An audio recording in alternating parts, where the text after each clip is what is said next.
I'm Kaylee, and today I'm getting rid of some of the books that I've read from my Wrapped Books challenge.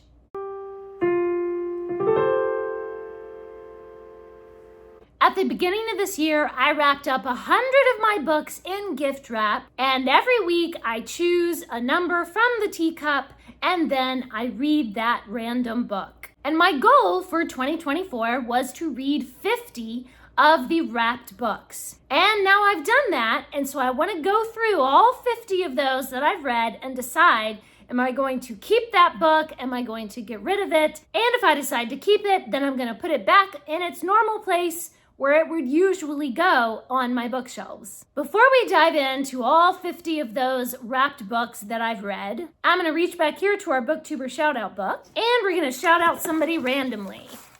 Today's shout out goes to Candlewick Library. I will leave a link to their channel in the description. Be sure to go over and subscribe to them.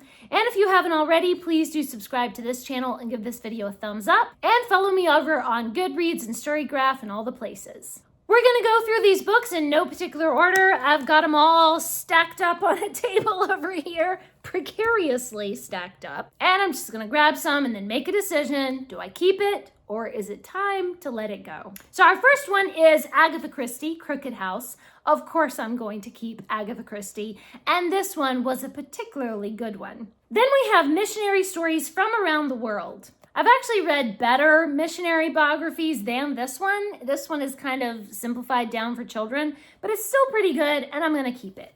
Then we have The Elusive Mrs. Polifax by Dorothy Gilman. I've been really enjoying the few books here and there that I've read from the Mrs. Polifax series, and I really liked this one as well, so this is definitely a keep. Then we have Maida's Little Camp. This one's actually kind of funny because I wrapped this up and I put this in the wrapped books. And then when I unwrapped it and went to read it, I went to my Goodreads and realized, wait, I've already read this one. I read this like 8 years ago and just forgot that I had read it.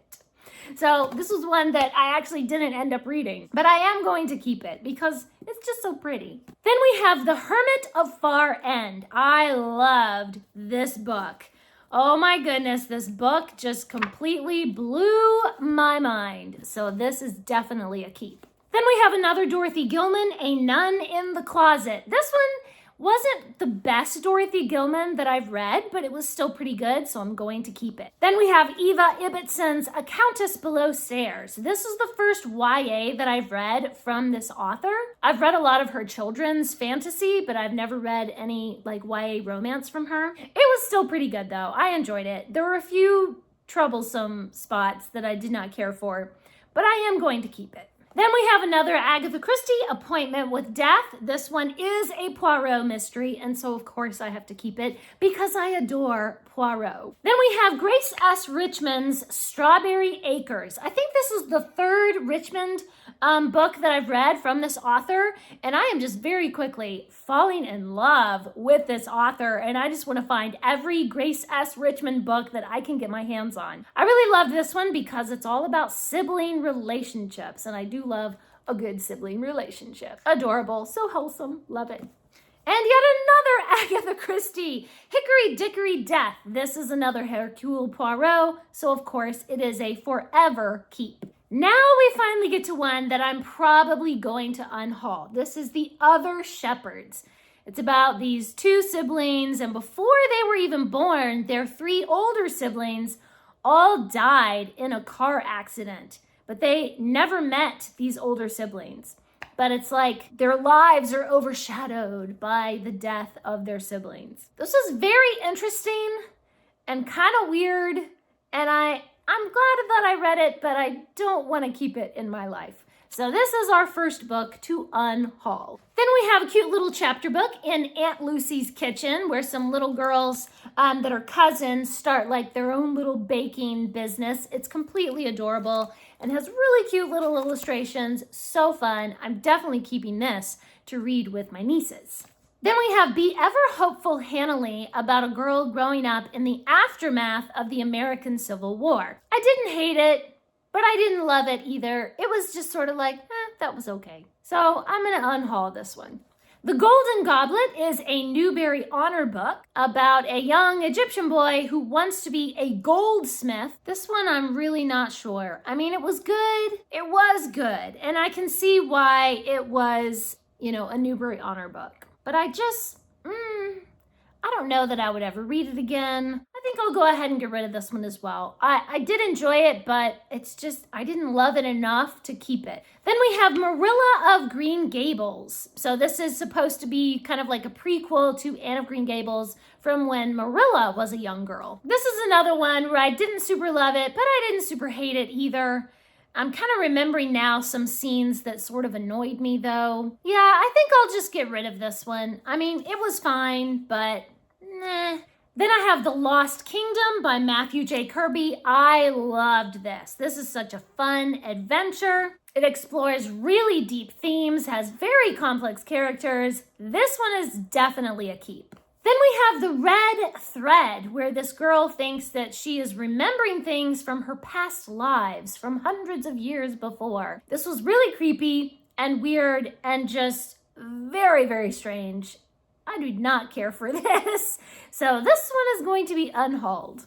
Then we have The Ninth Earl. This one is an interesting kind of murder mystery that's set in the olden times. I enjoyed it pretty well. I think I'm gonna keep this one. I really, really liked it. Another one that I super loved, A Wish in the Dark. I loved the characters. I loved the magic system. You can see that it's a Newbery Honor book, and no wonder because it was fabulous. Another one to keep is The King of the Wind by Marguerite Henry. Yet another Newbery book. This just reminds me of my childhood when I was obsessed with horses, It's just fun. This one is the 1998 Newbery medalist, The Music of Dolphins. This was really, really different from anything I've ever read before. And it explored some really deep themes. And I loved the way that music was described. Absolutely fabulous. Keeping forever. Then we have Griffin's Castle. This is one of my favorite authors, Jenny Nimmo. So I think I came into it with very specific expectations based on other books of hers that I have read. And then it kind of was like, oh, that was it? Okay, well, that's not as good as some other things that I've read. So I was just kind of disappointed in this one. I think I'm gonna get rid of it. Even though I really love this author, this is just not, I don't know, it just wasn't what I expected. It just wasn't what I wanted. So I'm gonna just unhaul it for someone else to enjoy. Another Agatha Christie, The Pale Horse. This one was really creepy, but I really loved it. Perfect to read right around Halloween, Then we have The Lemonade War. I really liked this. I think it was just so fun and interesting. And again, it's about sibling relationships, and I do love a good story about siblings. I'm not sure that I'll keep this for myself, though. I mean, it's just some old, beat up paperback from some teacher's classroom. But I might hang on to this to give to my nieces to read. So I think I'm going to keep it, but just set it aside for my nieces and not keep it in my personal collection. So we need a new category of ones to give away. Then we have Queenie Peavy, which is about this girl who is just very badly behaved all the time. I did not care for this. I did not like Queenie. I did not like the whole setup of the story. I just, no, didn't like that. No, thank you. Then we have Blue Anchor Inn. I thought this was hilarious. It was so ridiculously adorable, and I loved it. Then we have Inda, which unfortunately I DNF'd after reading the first 50 pages. So that one's to unhaul. The Hunting of the Last Dragon ended up being one of my favorite books of the whole year. Just this great exploration of courage. Such a different perspective from what I thought it was going to be. You think you're just getting, typical dragon adventure, and it was just so much more than that. Loved it. Then we have Odd Magic. There were parts of this that I really loved, and parts of it where I was like, I don't care about that. And then the ending was kind of Deus Ex Machina, so the ending was disappointing. But you know what? Now I remember that I did not like all the head hopping in this book. It goes back and forth between 6 or 7 different characters. It was just too much. I'm gonna get rid of this one. Then we have A Flaw in the Blood by Stephanie Barron. This is one that I DNF'd after reading the first 50 pages. It just seemed like it was really dark and violent, just not for me. Then we have Philippa Fisher's Fairy God Sister. This was adorable, so cute. I don't want to keep it for myself, but I think I'll set it aside for my nieces. So this one is going into the give pile. I tried reading S.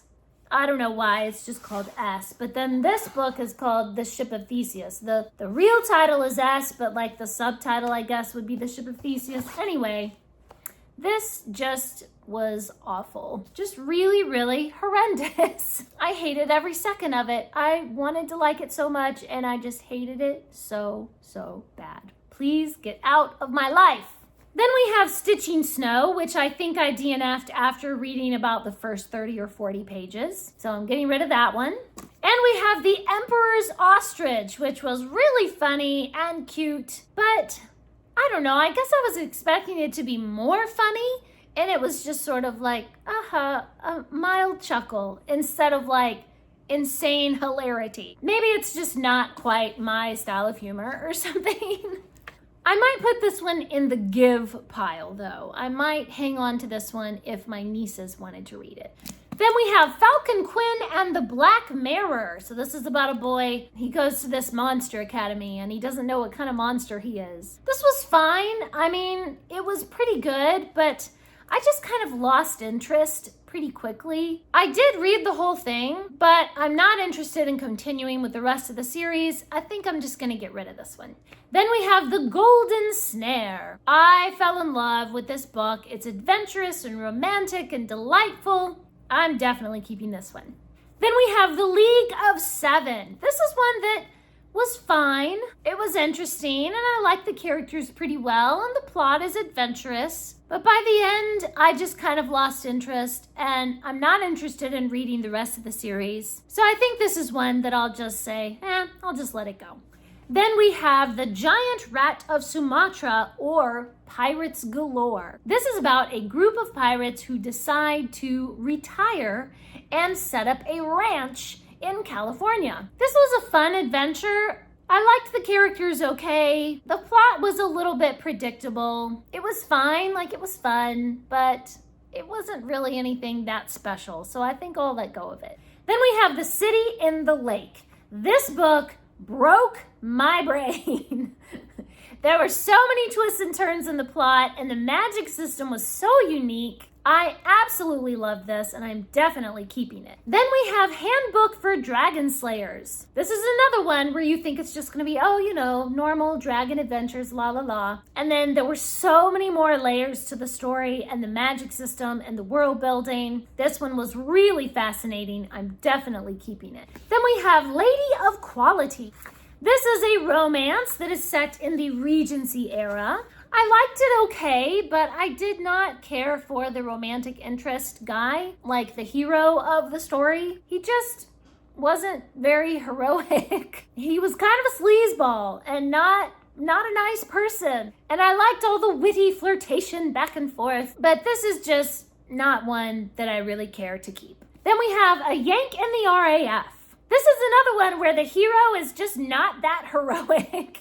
He's not a noble person or anything. He does have some character development and he gets a little bit better by the end of the story. But by then it was kind of like too little too late. I just already didn't like him. However, I just love this old edition and the fact that it still has the dust jacket. This is from 1943. And I'm gonna keep it. And I did like learning about some history and everything in this one, so I'm gonna keep it.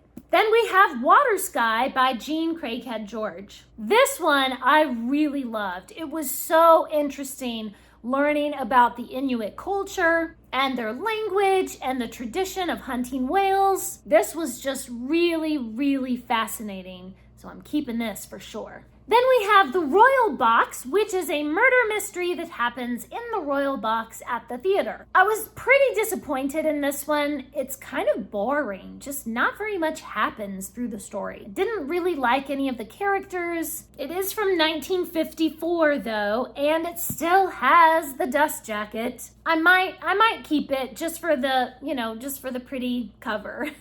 Especially the back. I like the back cover. Then we have The Last Summer of You and Me. I think I DNF'd this at like page 14 or 15 or something. I just did not care for this at all. And another Grace S. Richmond book, Bachelor's Bounty. I really, really liked this romance because it's not just about the romance. There's a lot of character development that happens. And so most of the focus is on the main character's character development. And then the romance is just kind of secondary to that. So I really enjoyed this one. I definitely have to keep it. And then we have Wonder. I finally read this after years and years of putting it off, and I absolutely loved it. It was just so, so beautiful. I cried buckets of tears the whole time that I was reading this book. This one I'm definitely going to keep.